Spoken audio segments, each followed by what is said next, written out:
Hello and good day to you, my beautiful friends. I do hope you are well. Welcome to episode 46 of Cross Button VR, our journey into the world of PSVR2, a show for those who want to share in our massive enthusiasm for the world of VR. Now, I'm your host, Laurie, but hey, here's some exciting gossip for you. We are, in fact, part of the Cross Players. So, if you like what you hear, check out links to all of our socials, content, and our Discord in the description for this episode. And if you are one of the many people watching us on YouTube, please remember to hit the like and subscribe buttons if you haven't already done so. Now, it is an honor to be joined by two of the most resolute influencers in the metaverse. It's Ben and Alex. Hello. Hello. Hello. New year, new resolutions for you chaps? Yep. Big time. All about those resolutions. Yeah. Yep. You're quite resolute people anyway, at the best of times, I think. But now, we can more so always than ever. It's that Absolutely. time. Just for this week. Then you're back to being something more abusive. Something harsher. But anyway, you're both well. Yes, very well. You're well. Good. I'm well. We all sound well. We all sound no longer ill. I'm over my cold, which is good. Yes. My cold, which went away and then came back again. Was it pneumonia? Pneumonia? I listened back to the episode. Half of what I was saying, I didn't sound like me. So yeah. Yeah, it was painful to listen to. It looks like listening to a pneumatic drill. Yeah, why? Didn't you guys say, you know what, Larry? You're clearly not very well. Why don't you just take this week off and we'll hold the fort. Don't worry, we can cope without you. No, you didn't do that. We can't cope without you, Laurie. That's the issue. We can't. We've fallen to pieces. No, You're the glue, Laurie. You are the glue. you wouldn't have those show notes. Good. Well, we've I'd say we've been playing lots of VR over our Christmas holiday break, but that's not entirely true. But we have been playing a bit of VR, yeah. But also, some of us have been letting our friends and our family have a go at VR, so we're going to be talking about that tonight. See what they've been making of it, because it's fun, isn't it? When people come out to your house and they see the VR thing and they say, "Oh, what's that thing on there?" You think, "Yeah, you want to go?" Yeah. And then they jump in, and then we'll talk about that and how that went. It's definitely better when they leave, though. When they leave your house. Yeah. I can't imagine, Alex. I can't imagine watching their what? Don't worry. Move on. I can't imagine Alex sort of welcoming people into his home. Yeah. How long are you going to be here for? Yeah. So I could be on my quest right now. How about you go around playing some mixed reality games so you can still feel, I'm still talking to you. What? Come on, I'm still being sociable. Yeah, that sounds right. Whilst you're there playing, that's the dream. Playing some other MR game. That is the dream. Well, speaking of dreams that have gone badly, we're just going to start off with the news this week. And it's a bit of a sad story because this happened before Christmas, so we didn't cover it on any of our episodes because it was we didn't want to dwell on such bad news. But First Contact Entertainment has shut down. This is, of course, the studio behind the Firewall Ultra and Firewall... the one before that. 0 Hour. Thank you. Yeah. Firewall Ultra. They surprised everyone just by shutting down. They put out a statement on their Facebook. So there was some devs that announced it on Twitter saying, "Oh, we've just been told the studio's closing down." And then shortly after that, there was a statement went up on their Facebook, and I'll read it out now. It says, "After almost 8 years of working with the most amazing team I've ever had the pleasure of being part of, I'm sad to announce that we will be closing our company, First Contact Entertainment, by the end of the year. The lack of support for VR within the industry has eventually taken its toll.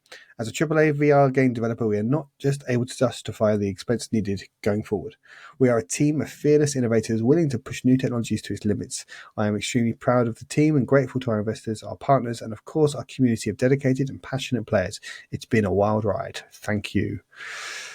So yeah, that's I was very surprised by that news, and obviously it's very sad for the people that have lost their jobs. It's part of a huge wave of closures and studios laying off people across the whole industry last year, which is just mad in such a year where it was such a good year for games to play, such a bad year for the people that make them. And it's very surprising to see a game like this, which was such a high profile release that Sony really put a lot of their marketing push behind. And I think it was only about a week or two before that there was doing a new their Operation Bloodline came out. It literally was a few days before. So there was the seasonal content launch with, I think there was a new character you could play as, some new maps, and people were saying, yeah, this is good new content. This is good stuff. And so then a few days later, just wind up the studio. And I don't think yet they've said what's happening in terms of the servers, when they're going to be switched off, how long that's going to continue. Are people going to have to play this game? Presumably not. They're winding up the company. What's going to happen there? Do you know, Alex? I think my understanding is Sony are going to take over that side of it and support it. So it will continue, but I think they're still a bit blurry. I don't think it's like a roadmap's been put out there as to what's happening, because obviously people have bought season passes, etc., to kind of keep going with us. So they're expecting should be getting a refund on the season pass there, shouldn't they? Yeah. So it's a bit blurry, but my understanding is Sony will continue with like the support of these games, but they just won't then develop much further. Okay, well, I mean, that's good that at least there's going to be some continue to have to play on these servers, and people are going to be able to play them. But I mean, in terms of the quality of life, I can't see them putting significant resources into making this game, because when it launched, it didn't launch in a good state. I think, don't know if we all played it, but I played it, and it definitely had problems at launch, things around the matchmaking and just general some of the strange design decisions and stuff that just held it back compared to other games in its genre. And I don't see that that's ever going to change now. And it's really it's just really sad, really. It's such a sort of high-profile game for Sony, and it killed the studio just because of a lack of support. So you can only imagine that people saw the reviews of it, didn't want to get involved. I think with these live service games, they need a bit of time to evolve and mature and become worth playing to some degree. And so obviously there just wasn't enough people there to support them. Go on. I think for me, the way, and I maybe looked at it in a slightly different lens, but I think the bigger issue was they lost the community that they had from Firewall Zero Hour. And people just, like, that was beloved. Like, people who were dedicated to that game were really excited for the new one, but Firewall Ultra, and it just felt like the changes they made in the direction they went in just really lost that core fan base, and that's probably what's been as much of a nail in the coffin as anything else. Like, when you lose the core, then that's where it's all gone wrong. And it's so strange because I don't know how much changed, but obviously there must have changed quite a lot from 0 Hour, because that, like you say, that had such a strong community who must have jumped into this on day one. And we know from like Reese, one of our patrons, who has spoken about how he's spent hundreds and hundreds of hours playing the original one. That's where he met his partner in playing that game. So a real special game for him. And jumped on the new one on day one, and just, it's like, it's not right. And I don't understand, like, if you're making a game like this, just almost like port it across. They should just be like Fortnite, just evolve the platform over time. Don't change anything. They should have just ported 0 Hour onto PSVR2 so people could have just carried on playing it and then just keep iterating that. That would have made so much more sense to me. Yeah, I agree. Yeah, I think it also shows the issue with these developers developing these AAA games and just locking them to one platform. It just shows that VR is just such a niche ecosystem still, and to have niches in niches with these platform exclusives, I think unless you've got a first party behind it who are just willing to burn the money on a game that's going to be AAA, that's not going to sell that much, they need to be making stuff that's third party, or not third party, cross platform, just so it's got as much chance as possible to make sales and to get a vibrant player base. So yeah, it's just sucks. I'd have loved to just be able to dig a little bit deeper as to what they meant about not having the support, like VR not having the support. I'd love to get their perspective. Do they mean just in terms of like the player base, or do they mean like press coverage? Because I think those two things, that's a kind of chicken and egg thing, isn't it? Like if it gets more press coverage, then more people pick it up, more people play it, then it warrants more press coverage and onwards and upwards from there. So I just wonder, are they having a little dig at the press, or just in general, this thing isn't anywhere near as big as a AAA budget needs it to be, basically. But yeah, I wondered if that was a little dig at Sony, because I mean, Sony themselves have said, it's an emerging market for us. It's not our priority, which of course it's not. PS5 is their priority, and that's always going to be the case. But you could say, like, the lack of support from Sony themselves is they probably felt a little bit hung out to dry that they've put all these resources making a game for Sony. And I'm sure Sony paid them and gave them some funding to help develop the game. But then they've just been left with too small a player base.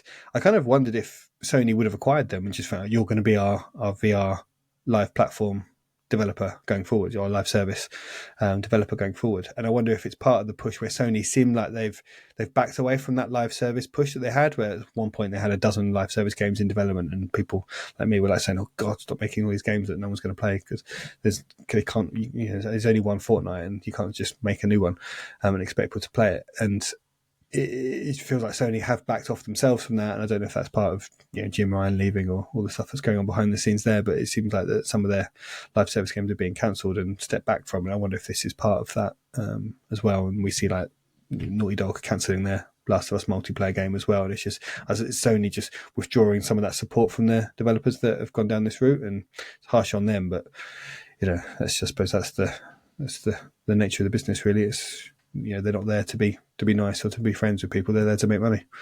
Yep. And it wasn't making anyone money. So, yeah. And I suppose it does speak, though, for the need for Sony to... you want people to play, like you said, Ben, chicken and egg. Like, if you want people to buy into this system, you need to give them compelling games to play. And so you need to make those compelling games. And for a while, not many people are going to play them, but then people will join the ecosystem and pick them up. And yeah. Yeah.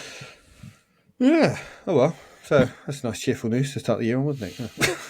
Yeah. Yes, guys. Well, hopefully that's all the bad news gone in 2023, and 2024 is going to be all bright and sunny and beautiful. Yeah, well, they're announcing a new Astrobot next week. So Alex has told me. I've not mentioned that at all, for a change. No, that's not. So I'm going to leave the news there for now. And what have we been playing over the last couple of weeks? Alex, do you want to go first? I can do. I'll give you a quick rundown. So I mentioned this in one of the last episodes you did, but we started playing Vectrix World, and I've played a lot more Vectrix World since it's released, and I've really enjoyed it. Played all the different modes. How many hours did you say you've racked up?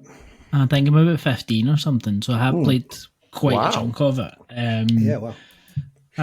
I've got all the trophies bar 2. There's no platinum trophy for people that are interested, which is quite annoying. A wee bit annoying. So I think the 2 trophies I don't have are actually bugged, so I have contacted the developers and they're looking at it, because I'm like, it's 2 for like getting 500 of 2 different types of blocks that are in there. And I'm like, there's no way I've spent that many hours doing this stuff and not got those. So we'll see. But it's my type of game, and I think it's very apparent, but we have different types of games that we all kind of go towards. And this is definitely one that's ticked all my boxes. And it's a shame that there doesn't seem to be that many people playing it, because I think if you like this type of Tetris-like game, but to be more involved in using your hands, and I think the co-op in particular is pretty good, because you are genuinely working together. So you're standing at either side of this board, and you like put it there, don't put it there, turn it around, and kind of, because it's not like you're doing it at the same time, it's a block at a time between the two of you. So you're kind of building this up between you, and you get different modes. Like some of them are like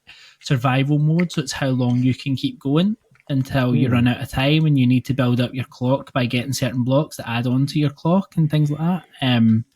Do you think it's a bit like Masternoid, where it's a discoverability problem for them?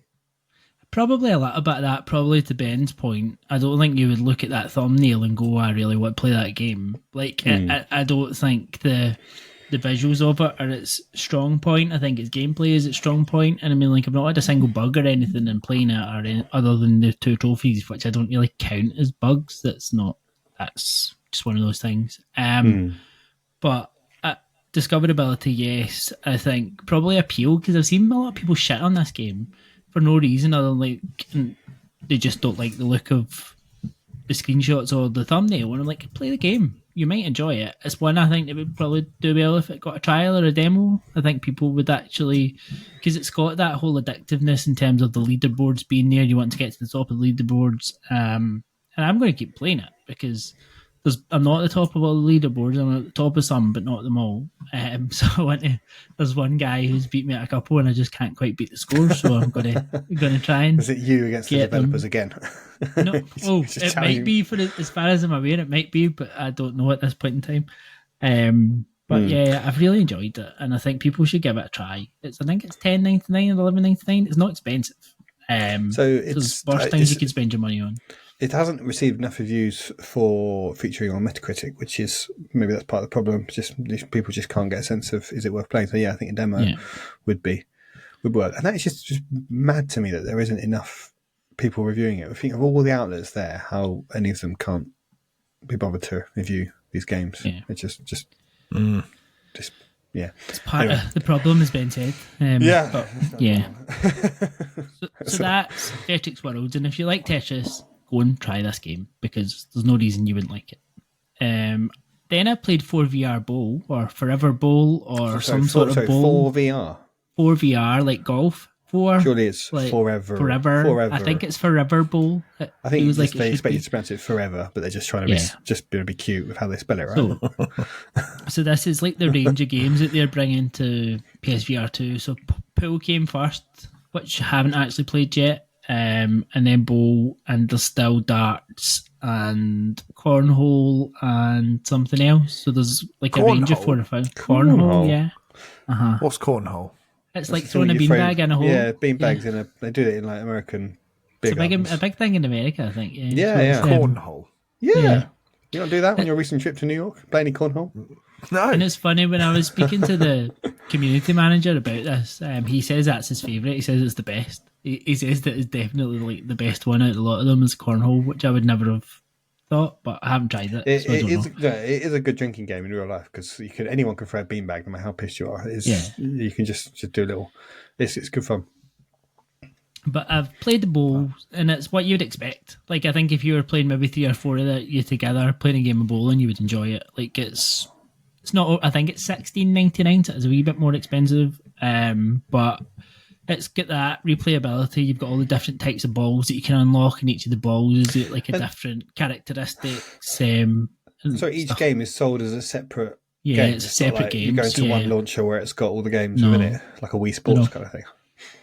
No, is there enough to each one? Is there enough to each one to Probably to justify? is, because you've got like different modes and stuff that you can play. You can play online.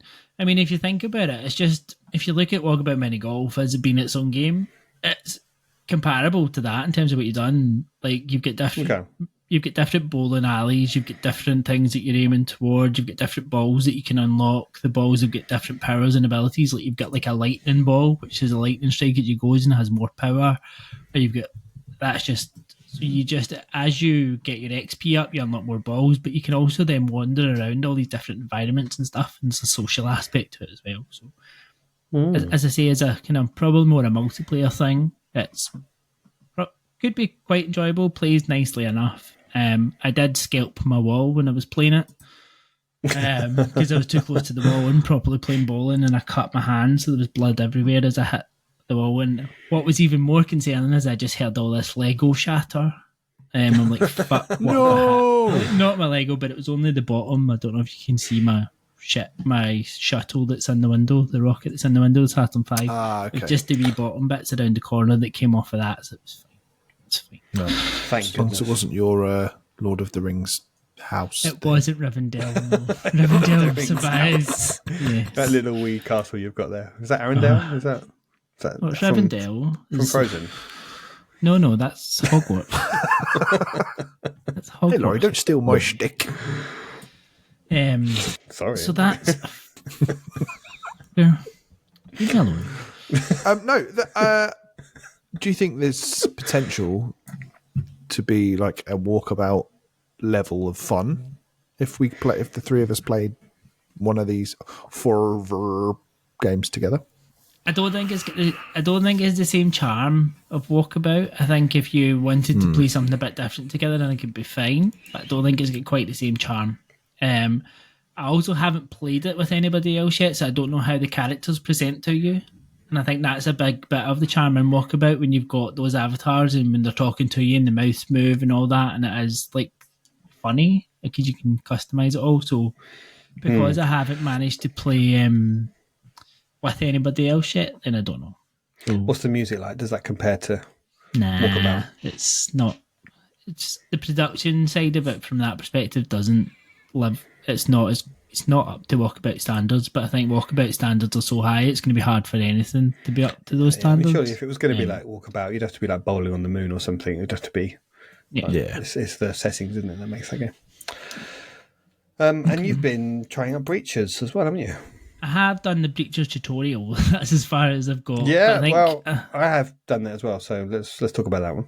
So it's pretty good. I mean, I think in terms of the mechanics of it, it all plays and feels very good. It looks very nice.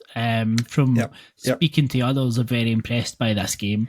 Yep. So it's 5v5 tactical shooters. So it's your Rainbow Six Siege type game. It's probably what Firewall Ultra wanted to be. And I think it's done the job a lot better and received a lot better and is cheaper. So kind of ticks a lot of boxes. So this is there kind of how you do it, I think, and this is probably why First Contact had their problems. Yeah, so I've been playing Breaches, and just full disclosure, this is not my sort of game. I do not like this sort of game normally, but in the interests of trying things out, I jumped in, had a go. Like you did the tutorial, it takes about 20 minutes to do, and found that really fun because you get to play with the little gadgets. It shows you how the different mechanics work. It teaches you how to rappel up and down buildings, which is really fun to do. So just punch through and smash through windows, which is quite fun. The guns are, I think this has got the best balance on the kind of reloading and fiddling around with a gun kind of thing. It's easy to do but still quite satisfying. Like you have to pop out a clip and put a new one in, but there's no then fiddling around with it. There's no extra element to it. So it's quite forgiving that if you put the clip near it, it just sort of clips it in. I can't stand it when you kind of doesn't take like first time, like sometimes in Arizona Sunshine 2 I'm trying to put the clip in, it's just like just go in the fucking gun, whereas on this it just works really smoothly, and it's reaching things down from your holsters and your hip and your chest. It just feels really natural and just works without any barriers as well, which is great. So this is definitely, from that point of view, it works. And then I jumped in and played a game. Matchmaking was really quick, took probably under a minute. So again, no problems with there, which was Firewall's biggest, almost kind of hilariously bad how that was. And again, part of the problem for them. So matchmaking was nice and quick, jumped into a game. And then for me, that's where the whole kind of experience reminded me that I hate these sorts of games. Ben, you would have just recoiled at the 13-year-old Americans on the microphones on, just like talking. And one of these kids, and I just like kept myself on mute. I was like, I'm not talking to these idiots. One of these kids was just like singing some annoying thing that's clearly something off of, I don't know. He kept going on about something he'd seen on TikTok, and he kept singing this thing. And I was like, can I just shut the fuck? But I didn't want to turn them all off because I'd like to have played it before, and they were talking as well about where to go and where the other team was. So I was like, all right, I'll follow them and listen to what they're doing, try and get my head around this and stuff. But as with any online multiple shooter, I am so shit at these games. I will like see someone, or I can hear someone coming, but before I've even shot them properly and got my gun up and tried to aim at them, I'm dead. And I probably did that 3 or 4 times, 3 or 4 rounds, just dead. I cannot. I'm just so bad at these games. I can't play it. And I just wish in VR someone would make like a Call of Duty style campaign that I can just play single player, or just let me play one of these games against really stupid bots that just let me win. Yeah.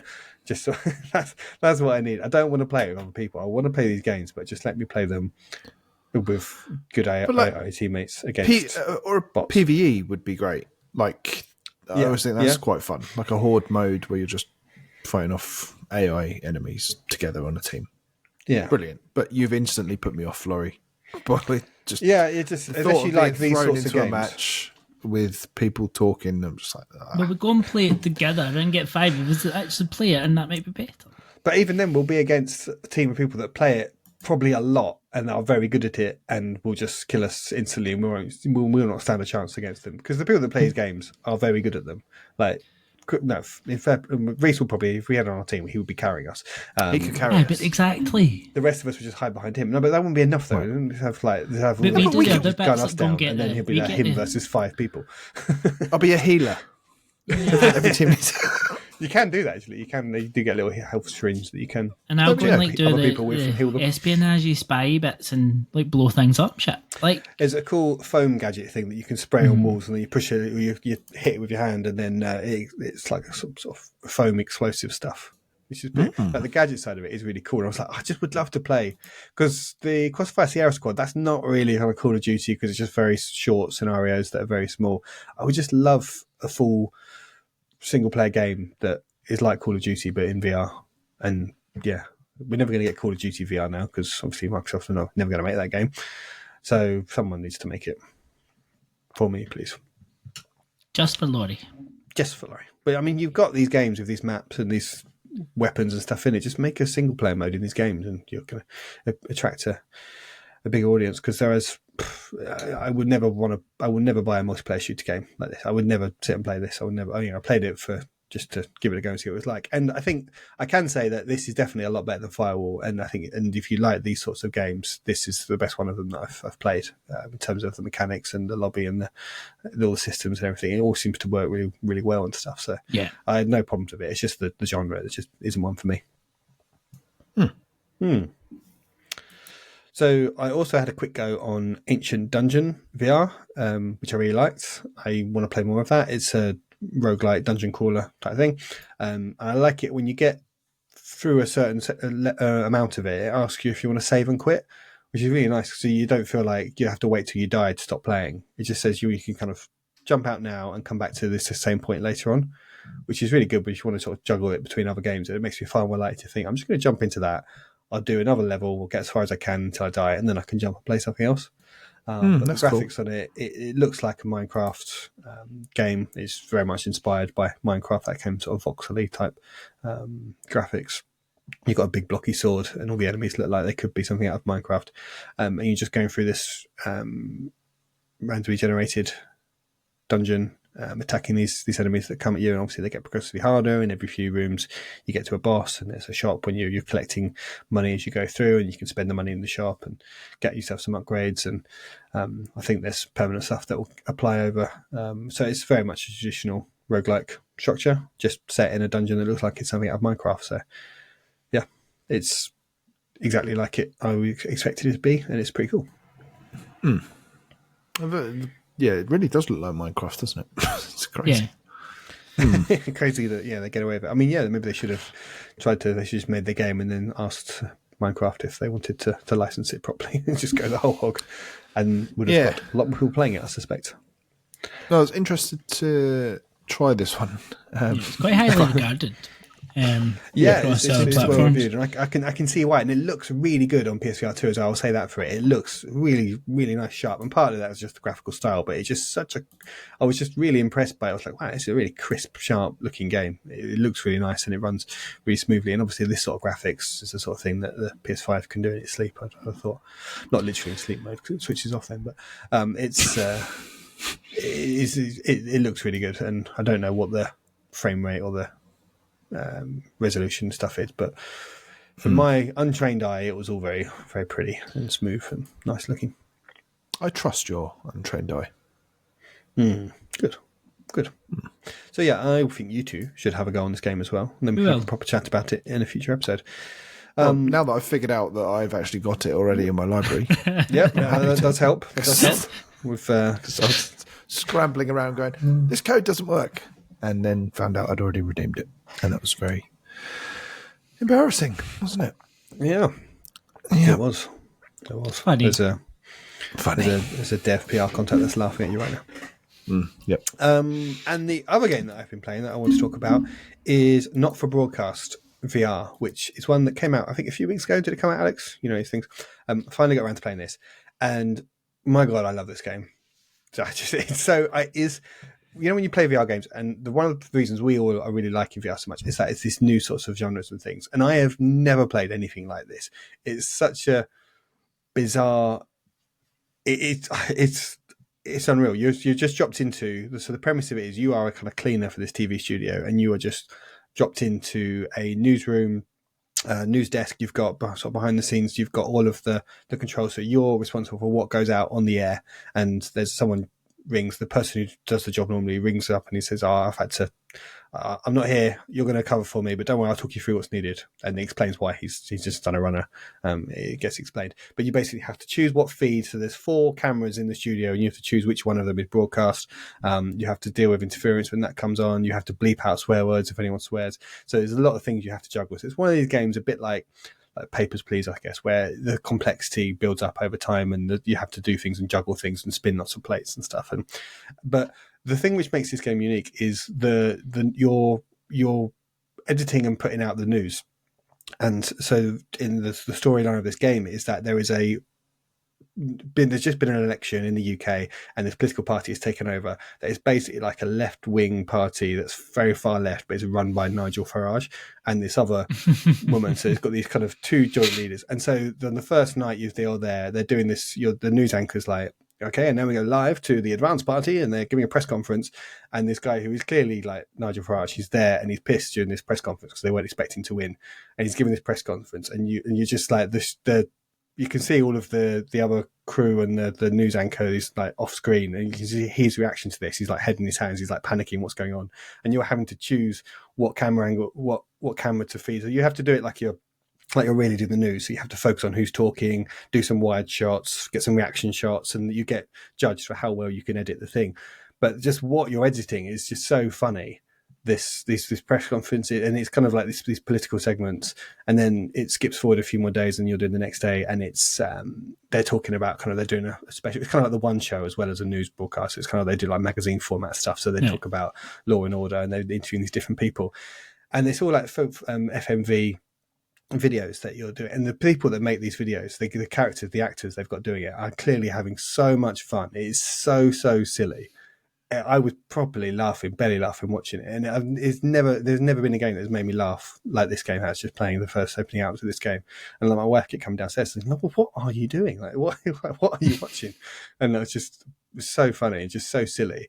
The political satire is just really daft. It's really silly. It's not trying to make a serious political point.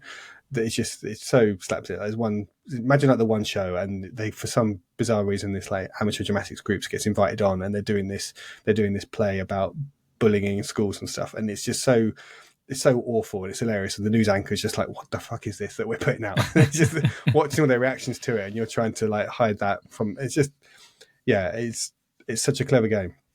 I'm really enjoying it. I think it's about 10 hours long, so it's quite long. Wow. I've played a few hours of it, and obviously as you goes on, there's multiple endings because you can choose how you portray this new party, this new government that's just come to power. You can edit the news and use pictures of them for the headlines to show them in a positive light or a negative light. So you're shaping what the public's perception is of this party. So there'll be multiple endings. Presumably there'll be one ending where you overthrow this corrupt government and it becomes like a V for Vendetta style thing. And there'll be other things where you're just towing the party line and just trying to keep your head down. And then there'll be other negative consequences. Like I think the country runs out of food and stuff. Something I've read in some of the reviews of it. So there's different ways that the game could end depending on what you do and how you're shaping the news agenda, which is making quite a smart point. But it's just doing it in such a silly way. And I say it's all down to like these actors that are doing this, and you watch them quite a lot because each segment goes on for about half an hour, 40 minutes, and you have to put like ad breaks in and stuff. So there's different sections each night you're editing the news. So you spend quite a lot of time watching these actors and seeing what they're doing, I think. So the main news anchors are very funny. So yeah, sounds really good. Not sound really good. VR. Unlike anything I've ever played, very, very funny, very, very unique, and yeah, I'm so glad to be playing it.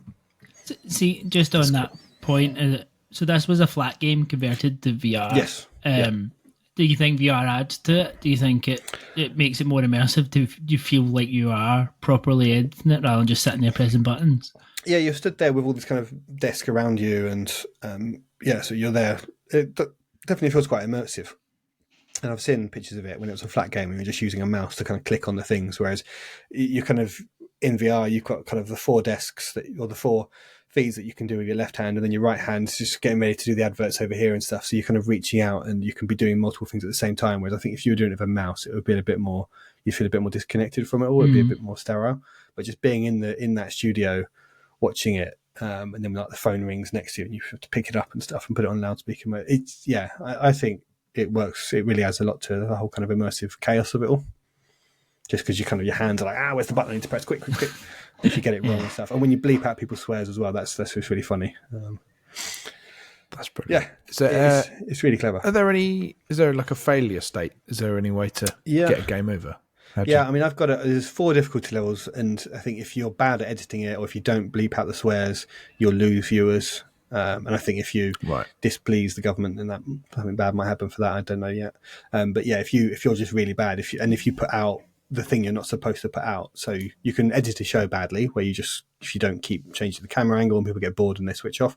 But also if you show the behind the scenes thing you're not supposed to show. So if we cut to an interview and you're still showing the presenter whilst he's having a drink and just talking, getting his makeup touched up again and stuff, you'd fail if you did that. And if there were too many swears that went out, and also there's interference that comes through as well, and you have to toggle a little switch to stop the interference from ruining the broadcast. So if you didn't do that, then you'd fail as well. And depending on what difficulty level you're playing it on, you can be the audience is more forgiving or what. So I think the recommended is kind of there's normal, and then there's hard, and then there's easy, and then there's story, which you can't fail, where you can just play it if you don't want to have to worry about failing it. And even if you're doing that, you still get rated, and your viewer numbers will go up and down during it. But I think if you play it on the story mode, then even if you're terrible, you still progress, and you just get bad marks, but they won't sack you. Very cool. Yeah, sounds fun. Yeah, it's just really clever. And in between episodes as well, another cool thing it does, I'll stop going on about it, but you can watch all the tapes back, and you can see, okay, so whilst I was watching that interview, the whole thing, you can go back and you can watch what's happening in the studio. And whilst you were broadcasting it, you had to pay attention to the interview, so you couldn't see it properly. You weren't really watching the feed, or you couldn't hear the feed in the studio. But when after the night, you can review all the tapes, and you can go back and see what they were saying in the studio. So you can re-watch the events from a different angle, and you can pick up things for what the anchor was saying, and you can learn things about kind of his political views and stuff, and how you might be able to use that. Or when you're putting his adverts out, you can learn that one of the people you're interviewing owned shares in the companies for this advert, and they wanted you to not show an advert. So there's extra layers to it that you could pick up on, and I think you could really put a lot of time in just rewatching everything and trying to pick up all the secrets from it. And it blows my mind, really, because there'll be lots of stuff that people will just never see in this game that's either really clever or really funny. Just, yeah. But the key thing I would point out is just the actors that are doing it, just how much fun they have and how silly it all is. It's one of those things, I don't know if you could watch like a Let's Play or something of it, just watch some clips of it. You might get a sense from some of the interviews. I don't know, it'd be a hard one to appreciate what's going on if you're just watching a video of it, because it's all in that panic of the moment, trying to choose the right camera angle and stuff. Yeah. But it was because each night as well goes on for about half hour. I was just like, oh, can I just do one more before going to bed? I really wanted to keep playing it. I did not want to stop doing it. It really hooked me. I don't think this will be a game for everyone. I should point out, like, if you don't get this, if you don't like this sense of humor, if you don't find it funny, then I think it will grate on you very quickly. Sounds very British, the sense of humor. It's very British. Yeah. It's very, like, you have to understand how ridiculous our politicians can be. If you think of, like, every time there's an election, there's always that Count Binface that's always stands in the same constituency as the Prime Minister. So they always have it's that sort of thing. There's one moment where you're interviewing this head of, it's like a police and crime commissioner you're interviewing for somewhere, and he's going on about like moral values and stuff, and then someone walks past someone in a gimp suit bursts out of a cupboard behind him and stuff. It's just all very not subtle at all, very silly, and it's just their reactions to it all. And there's one where you're interviewing this person who's just been released from prison. You're interviewing him, and then all his mates come around for a party to celebrate his release and stuff. And then these like strippers turn up and stuff. And you're trying to bleep all this out, and it's just all becomes really chaotic, and it's just completely silly and mad and stuff. And I think a lot of people might just find it puerile or offensive, but it's for me, it's just so interesting that as a game, it's trying to be silly or funny, or it's taking risks with humor, which you just really don't get in games. No, it's good to see. And £19.99 on the PlayStation Store. Sounds like it's worth it. Yeah, I think so. It's hard because I think someone else could play this and be like, "What the fuck is this? I hate this. I don't like this at all." But for me, it's something that really, I really like it. It's unique, it's different, it's funny for me. So, so yeah, that's not for broadcast. There's my review of it. Now Positive one at that. Yeah, well, I'll keep playing and see how it all plays out and how we end with it. But yeah, that's all my thoughts for now, based on the first few hours of it. Shall we move on to our main topic of the show, just with a view of time? Unless you guys have been playing anything else you want to mention? No. No. It's fine. Cool. Well, before we move on, I just want to remind everyone if they want to support us, they can give us a sub on the service they're using. And why not leave us a review too? And once you've done that, you can follow us on Twitter at CrossButtonVR and at the Crossplayers. And if you really want to show the love, you can do so via patreon.com/the Crossplayers. And for £2 a month, you can become a patron, help us produce the show, and gain entry into our lovely little WhatsApp group, which is positively thriving with all of the new people that keep joining. So thank you very much to all of you. And also, there is one further way you can help support us, which, Ben, you are going to talk about now. Yes, a new fun way to support us. If listeners and viewers maybe remember from a few months ago, I got some prescription lenses for my PSVR2, and they really helped with, well, being able to see, obviously. That's their primary function. But they were from a... Do they help with anything else? No, well, I don't want to say. They were from a company called VR Rock, and I have spent enough time with them now that I can fully vouch for them and say that they're quality products. They're really easy to fit. There's magnets to just pop straight in. They don't have to touch your existing lenses. It's all very simple and easy. The ordering process is simple. You just put your prescription into the website and then put that all in, and then they turn up about a week later. So the reason why we're mentioning this is because they're actually sponsoring this episode. And you, dear listeners and viewers, can get 10% off any order at vr-rock.com, and they offer free worldwide shipping as well. So I know a few people in Discord, we did share that the code CBVR earlier this week, and a few people have already taken advantage of it and very happy with that. And it's not just PSVR2, you've got Quest 2, Quest 3, PSVR1, Pico, every headset you can think of basically. So if you want to get 10% off and free worldwide shipping, use code CBVR at vr-rock.com. Beautifully done there, Ben. And it's good as well, because these have made a lot of difference to you and a number of people in the Discord as well. It's nice that we are able to support something that has actually made a lot of difference for you, and it's a genuine thing that we can happily endorse. Definitely. Cool. Right. Well, next up then, let's talk about over Christmas. We've all had our family and friends. Alex, maybe not so much. People have been coming round, and they come round and they have a look, and they see those sense controllers on that little dock next to my record player, and they're like, "What are those things?" A lot of people thought they were like some sort of wireless speaker thing that they were going to just like send out acoustic sound waves from. But no, that's the VR controllers. You want to go? I'm like, oh yeah, go on then. And so a few people have been jumping in, having a go for their first time, getting their VR. Losing their VR virginity, as it were, trying things out. And I just thought it'd be fun just to talk about some of the things that we've been getting people to play when they do that sort of thing, what goes down well, what doesn't go down well, the sort of reactions that we get. We had a big group of friends over, and some of them got teenage kids, and one of these kids is really obsessed, loves the Horizon games. He's currently stuck on Forbidden West, sadly, and needs me to do a remote play to jump in and help get him past the bit that he's stuck on, which I'll do at some point. But he really loves VR, he really loves Horizon, the whole kind of world of it. He loves it. And someone's like, "Yeah, do you want to play some Horizon in VR?" And he was like, "What? I don't think he even knew that this thing, that the game existed." So I was like, "Yeah, come on, look, put this on." And his reaction was the smile of glee when he was going on. Obviously, I put him on the riverboat cruise, and just there seeing all this kind of IP that he loves brought to life in VR. I think he's about 12 years old, this lad. Seeing a tall neck walk over him and stuff, he was totally blown away by it and stuff. And it was a very, very wholesome Christmas moment. And then obviously, as soon as he finished on that, he's like, "What else have you got? What else can I play on this? What else can I do?" So we did the rounds. We played some GT7. Tried to do some kayaking. Tend to find when I put people in the kayak game, people like it, but I think people that struggle with the motion of how to paddle in VR. I think it's something that you need to practice and get the knack of. That's not the best one I find for putting people in. But anyway, after these lads were having a go, obviously after a while, grown-ups were saying, "What are they doing in there?" And they people came in, they all wanted to have a go. So then they all put all them in the riverboat cruise as well, and they all loved it. Did the thing where they put their hand in the water and got the haptic feedback and stuff. And it's great watching people do that all for the first time. But you remember what we were like a year ago, just doing all this stuff for the first time and things. And letting them go on GT7 as well. People love that.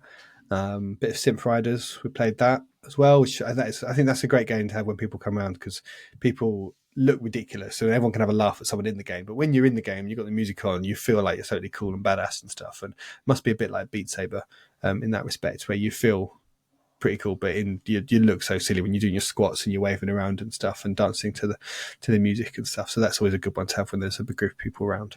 And then finally, Arizona Sunshine. Someone saw that and wanted to go on that, because the kids, I think, went to bed at this point and they were like, "Oh, we've got anything that's a bit more grown up." So I think Arizona Sunshine was the only thing that fit the bill that I had installed at the moment. So going with a friend of mine, jumped into that, and he surprisingly got the hang of it.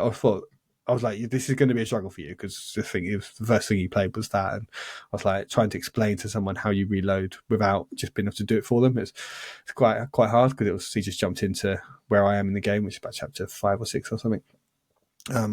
But yeah, again, he really liked it. And a couple of the grown-ups, a couple of the adults were like, I'm getting one of these. This is so cool. I'm getting it. So again, it just shows that if you just put the headset on people and just let them play with it, they just... I think people just are genuinely like blown away that you can have this technology in your home, and it's just a thing that people can have now, and it's like not out of reach for people. I think they're really surprised by the level of how far it's come on. Yeah, I mean, it's what we've always said. Like VR, you need to try it. Like, there's no substitution for that. Like, if you don't, once you try it, you're sold. I think, unless you really that's unfair, because you're not necessarily going to be sold. You're either going to love it or you're going to hate it. I don't think there's a middle ground with VR. Yeah, I think there probably is a middle ground. To be honest, I think my family are in that middle ground where they've tried it, and they're like, my eldest son has asked a couple of times, "Oh, can we play a little bit of Pistol Whip or a bit of Beat Saber?" But like that tapered off very quickly. Like there's no like desire to go back to it over and over again like you would like a normal game that you loved. But I would say, you've probably listed the ones that I've shown. Like I've shown my wife Beat Saber and GT7, and also Switchback, because she likes horror. And that's actually quite a simple game to grasp as well, isn't it? Yeah. And but again, the bits where you're going down the roller coaster and you feel your stomach go, like as if you're on lurching. Yeah, that instantly put her off it. She was like, "Nah, don't like this. Take this thing off." Noped out of it. Yeah, and like the kids, they watched 2 minutes of that Horizon boat trip thing, and that was like, yeah, wow, and that was it. So I'm yet to find like a killer. This will beyond that initial. Oh, this is cool. I haven't got anything. I mean, so it's only, to be fair, Ben. Yeah, that's true. But but I wonder for kids, if like Astrobot, do you think that would be the sort of thing that they would love? Yeah, maybe. Get Something like Moss. that. Something a bit Get more playing Moss. I did try Moss with them as well, and again they were just like, yeah, it's all right. See, but for me, I think your kids are probably quite they're gamers themselves, right? And I think when people come around, it's fun putting it on people that aren't gamers, because in the same way, like my friends came around and you can't give them the PS5 like joypads, they wouldn't know what to do. They would not be able to play a normal game. But the VR is something that someone can try if they're not a gamer, because it's got that. It's a bit like Wii, when people used to come around and play like Wii Sports and stuff back in the day, because it's got that intuitiveness to it. Like you put the controllers in your hand and people can work out, okay, if I press this, it's my fingers, and there's a rough mapping to your fingers there, especially the static games where they don't have to move around in. I remember I put my brother in Switchback as well, and he really loved that. He was just like laughing like an idiot, just like shooting zombies and stuff and screaming like over the top just every time one of them jumped out of them. And that is, again, it's like being in a kind of roller coaster ride, isn't it? And I think for them, just 10 minutes is enough. Like they just want to, just let me have a go on that, and they're like, that's enough now. That's really cool. Yeah. So I don't. Yeah, he's not the sort of person that would go out and buy one, but And then you get people that do try it for the first time that are gamers and be like, wow, yeah, I can see this has got some cool stuff on it. Yeah.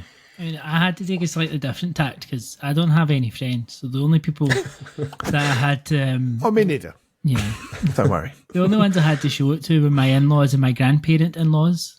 So they're not really gamers and not really people you get that active. And my PSVR2 is locked up here, so like I couldn't even have got them up the stairs probably because they wouldn't have got back down.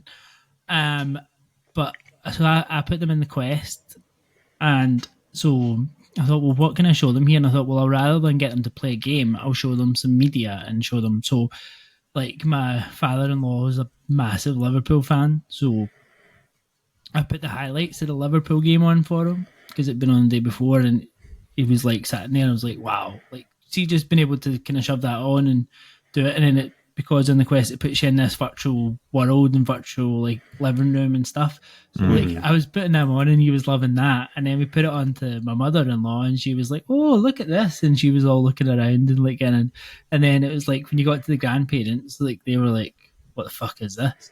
But then my grandmother-in-law, she was like, oh, look at that lovely chair over there. And like, see, just this whole like different experience to them. So like they all kind of focused on something different. I did think she was going to fall off the arm of the chair. And I'm like, oh my God, I'm going to like break her hip or something. And that's going to be her. She's done for, because they're like 86 and 91. They're not like, they're not spring chickens. But fair play they for them all to try it. Yeah, I was quite surprised they even tried it. Yeah. My parents refused to try it. I was like, come on, look, Dad, look, GT7, this is amazing. Like, just look at it. And he was like, no, don't want to try it. What can you do? Yeah, my dad's had a go at it, but I wouldn't even try and put it on my mum. She would have no interest in it whatsoever. No. I don't think they've got it on Quest. Have you seen? I've seen videos of that walking the plank game where it's like a plank of wood, like placed between two buildings that are like skyscrapers and stuff, and you have to sort of walk across it like you're sort of walking the tightrope sort of thing. And it's really scares people that have never done VR before, because obviously it feels like you're about to fall off, and especially if you can get a piece of wood on the floor so it feels like you are on a bit of wood. So I was talking to someone that I go to the gym with who did that. So they got a Quest 2 a couple of years ago, and they were doing that experience at Christmas and Christmas night. And one of their family decided that it'd be funny, like while she was doing that, to give her a fright when she was in it, and she fell over, cracked into the coffee table, the glass in the headset smashed into her face. She ends up in A&E. It's like, Jesus Christ! Someone thought it was funny to scare her when she was in the headset. Wow, fucking hell! There you go. But there isn't. Go on. No, go on. I was going to say, there isn't like a really good like party game where there needs to be almost like an asynchronous multiplayer game, doesn't there? That someone's got the headset on and they can't see what everyone else can see on the TV. Yeah. It must be a great game that someone can invent their parties. I mean, that's what's supposed to come with Walkabout Mini Golf. That's what JP talked about when he was on, about going down that asynchronous route with that. So that would be a good one if it can get Keep Talking and Nobody Explodes on Quest. Yeah, I was just thinking of that. That's a really good one, because I've played the flat version of that with my parents, who actually were happy to play that because it just involved looking at a printed out manual, and that's all they had to do. So yeah, that would be a good one for that sort of thing. We did get some feedback from Discord and X as well. So from Twitter. Fine. From Twitter.com. It's a new year, Laurie. From Twitter.com. Twitter.com, sure. So Paul, the VR Realm, did say, well, again, Call of the Mountain, that riverboat thing is the go-to. And again, Moss, which I think is a good shout for anyone that doesn't like sort of first-person stuff. Yeah. And I think that's a good shout for pre-existing gamers. Yeah, for gamers. Exactly. I think for non-gamers wouldn't know what they were doing with that. Yeah. Good old Reese talking about Resident Evil 7. It's just fucking cruel. Yeah. He said his friend wanted to play Resident Evil 7. That's fine. And he mentioned Beat Saber as well. I think Beat Saber is one of my go-tos because it's just so simple. Like you said, Laurie, you don't have to learn any buttons per se. You can just, your movements translate into the game, don't they, as well? So also with Beat Saber, if you know someone's coming around that loves Queen, you could download a couple of Queen tracks. Or, whatever it is. That's true. And like, even if before, just ask them, because it only costs like a quid or two, doesn't it? It's the sort of thing, if you're having a party, it only takes like a minute, or not even a minute, seconds to download the track. You can really personalise it to them and make them feel welcome. Yep. And then over on twitter.com, Zach Payne, regular commenter and viewer and listener, said his mum was willing to try Kayak VR after peer pressure and ended up loving it. Yeah. Just the tour mode. I bet she loved the Christmas stage. Yeah, I bet. He said his brother liked Kayak, but got dizzy. And see, that's the problem I had with Kayak as well. I don't, as visually stunning as it is to put someone in it, as soon as you're bobbing along in the Kayak, it's a bit like, oh, okay, I'm enough of this. Especially the stormy scene. And after all that turkey, you're like, yeah, exactly. But loads. I mean, I think you just got, it's a case by case thing, isn't it? Reese made the good point I saw on Discord saying VR Worlds used to be his go-to, and it is a crime that there is not an equivalent, because we've got there's the riverboat cruise thing, which is the experience thing. You don't have to do anything, you just put the headset on and you just sit there and you can look around and gawp it all. And it just blows my mind that Sony haven't bothered to make something like that to go with the headset, to just that acclimatization thing, that demo that's just a technical thing, just to show off VR, just for people to try first before they jump into a game. It's so, I don't know, it's kind of typical, it's sort of borders on their typical arrogance, like, oh, we don't need to do that anymore. It's just like, that was such a important thing for people when they bought the first headset, to have that available. And it came on that demo disc, didn't it? You got a demo disc, and that was one of the things that was on it, was just the Shark one. So you still had the rest of the VR Worlds games. I'd almost understand it if it was like, no, this is a pure gaming device. We're going to support this with game after game. Like the Switch when it launched, it was like, well, why isn't there Netflix on this? Why can't I stream anything on this? Well, it's become clear that this is just for games. If Sony were doing the same and just throwing out game after game, it would be like, okay, cool. Well, we don't need these devices to hook casuals in. But it feels like it's missing that because we don't have the games either at the moment. So it's a bit like, it strikes me because there are companies out there that just make VR experiences. There's thousands of them you can get for Quest now, and it just, surely there's a space in the market there for someone to put half a dozen of their best available, put them out for PSVR, just make it really cheap download, because it's not going to be a game, it's just something you can sit in and look around in 3D basically, and just go on like the roller coaster sorts of things. I've seen those on Quest before, where you just go on a roller coaster, or you're in space, or you're on a space shuttle and just look around. There's nothing like that on PSVR2, and that is just such a good. Go on. Just going to say, you have Epic roller coasters now that release on PSVR2. It's a free download, but I don't know how much of a game that is. I haven't played it. Okay. And Richie's Plank experience is coming.